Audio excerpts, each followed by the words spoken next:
যুক্তরাষ্ট্রের president Donald Trump দাবি করেছেন মার্কিন সৈন্যরা ভেনেজুয়েলায় হামলা চালিয়ে দেশটির প্রেসিডেন্ট নিকোলাস মাদুরো ও তার স্ত্রী সিলিয়া ফ্লোরেসকে আটক করেছে এবং দেশটি থেকে বের করে এনেছে।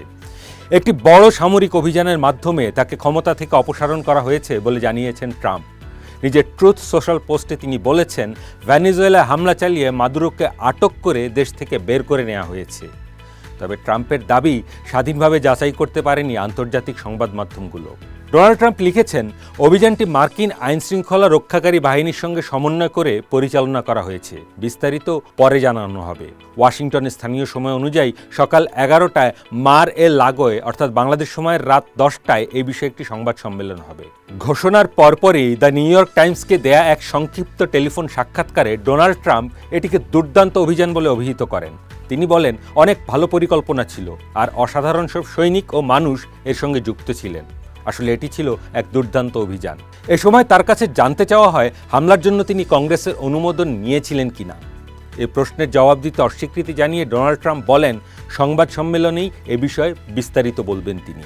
এর আগে স্থানীয় সময় রাত 2টার দিকে ভেনেজুয়েলার রাজধানী কারাকাস জুড়ে বিস্ফোরণের শব্দ শোনা যায় এবং আকাশ যুদ্ধবিমান ও কালো ধোঁয়া দেখা যায়। শহরের একটি বড় সামরিক ঘাঁটির কাছে বিদ্যুৎ সংযোগ বিচ্ছিন্ন হয়ে পড়ে। এর পরিপ্রেক্ষিতে ভেনেজুয়েলায় জরুরি অবস্থা ঘোষণা করা হয়। প্রত্যক্ষদর্শীদের বরাতে বিবিসির এক প্রতিবেদনে বলা হয়েছে, হামলায় শহরের কেন্দ্রস্থলে অবস্থিত সামরিক বিমান ঘাঁটি লা কার্লোতা এবং সামরিক ঘাঁটি ফুয়ের্তে তিওনা ক্ষতিগ্রস্ত হয়েছে।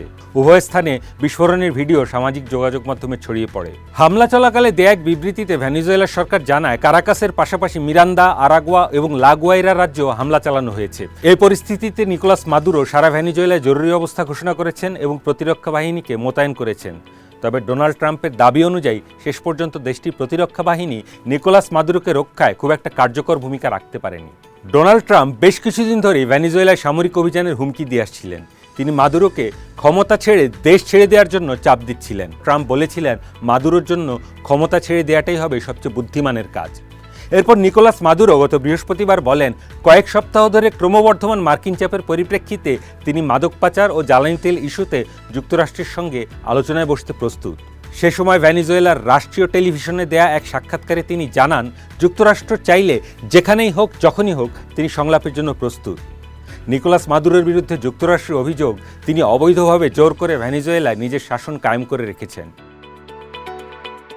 যুক্তরাষ্ট্র সরকার নিকোলাস মাদুরোকে ভেনেজুয়েলার বৈধ শাসক হিসেবে স্বীকৃতি দেয় না বলে মার্কিন পররাষ্ট্র বিভাগের ওয়েবসাইটে উল্লেখ করা রয়েছে।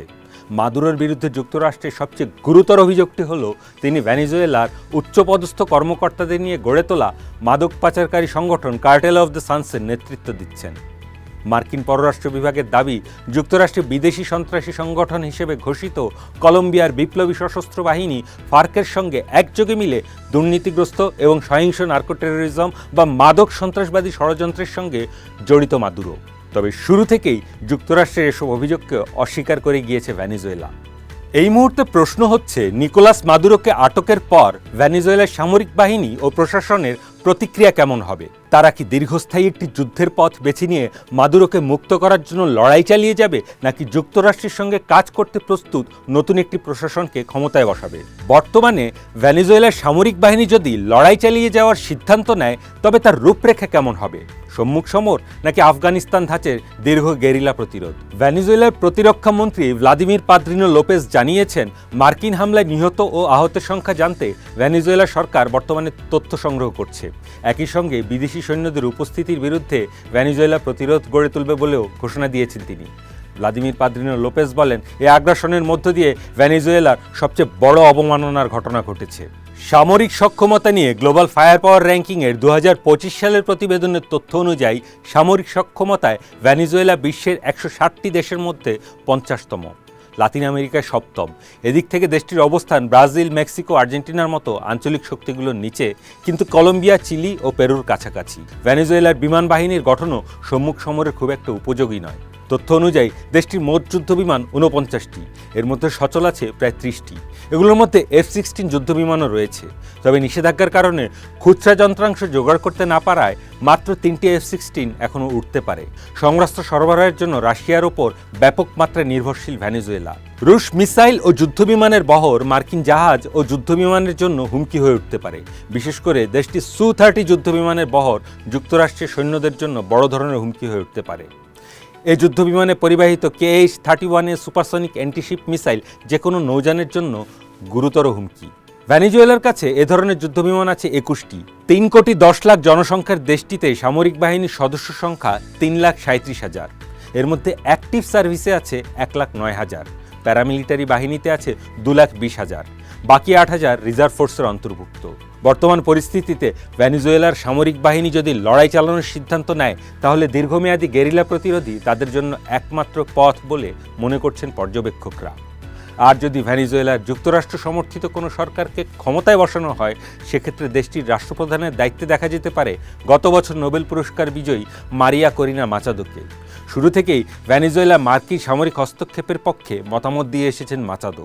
এমনকি যুক্তরাষ্ট্র মাদুরো সরকারকে উৎখাত করলে এরপরে দেশটির রাজনীতি ও অর্থনীতি কেমন হবে তা নিয়েও গত বছর থেকেই নানা পরিকল্পনার কথা বিভিন্ন সময় তুলে ধরেছেন তিনি। গত 5 নভেম্বর যুক্তরাষ্ট্রের মিয়ামিতে অনুষ্ঠিত আমেরিকা বিজনেস ফোরামে ভার্চুয়ালি যোগ দিয়ে মারিয়া করিনা মাচাদো প্রবাসী ভেনেজুয়েলান সহ উপস্থিত বিনিয়োগকারীদের উদ্দেশ্যে পরিবর্তিত শাসন ব্যবস্থায় দেশটিতে বিনিয়োগের আহ্বান জানিয়েছিলেন। সে সময় তিনি বলেছিলেন, আমরা আইনের শাসন ফিরিয়ে আনব, আমরা বাজার উন্মুক্ত করব, আমরা বৈদেশিক বিনিয়োগে নিরাপত্তা দেব এবং একটি স্বচ্ছ ও ব্যাপক বেসরকারীকরণ কর্মসূচি নেওয়া হবে যা আপনাদের জন্য অপেক্ষা করছে। মাচাদো ও তার সহযোগীদের দাবি, মাদুরো উৎখাত হলে তারা ভেনেজুয়েলায় $1,70,000 কোটি বিনিয়োগ সম্ভাবনা তৈরি করতে পারবেন, যা 15 বছরের মধ্যে দেশটির অর্থনীতিকে অন্তত 3 গুণে নিয়ে যাবে। মাদুরো সম্পর্কে মাচাদোর দাবি হলো, নিকোলাস মাদুরো কোনো বৈধ রাষ্ট্রপ্রধান নন, বরং তিনি এমন এক অপরাধী কাঠামোর প্রধান যা মাদক পাচার, স্বর্ণ চোরাচালান, অস্ত্র চোরাচালান ও মানব পাচারের মাধ্যমে টিকে আছে। গত কয়েক সপ্তাহে মার্কিন সেনাদের ভেনেজুয়েলায় জ্বালানি তেলবাহী ট্যাঙ্কার আটকের ঘটনাগুলোর ক্ষেত্রেও বারবার যুক্তরাষ্ট্রের প্রতি সমর্থন ব্যক্ত করেছেন মাচাদো। ভেনেজুয়েলায় যুক্তরাষ্ট্রের হামলা ও নিকোলাস মাদুরোকে সস্ত্রীক আটকের ঘটনার নিন্দা জানিয়ে এরই মধ্যে বক্তব্য রেখেছে প্রতিবেশী কলম্বিয়া, কিউবা, ইরান ও রাশিয়া। এর মধ্যে কলম্বিয়া সীমান্তবর্তী কমান্ড পোস্টগুলোকে সক্রিয় করার ঘোষণা দিয়েছে, আর সংকট নিরসনে মধ্যস্থতাকারীর ভূমিকা গ্রহণে আগ্রহের কথা জানিয়েছে স্পেন।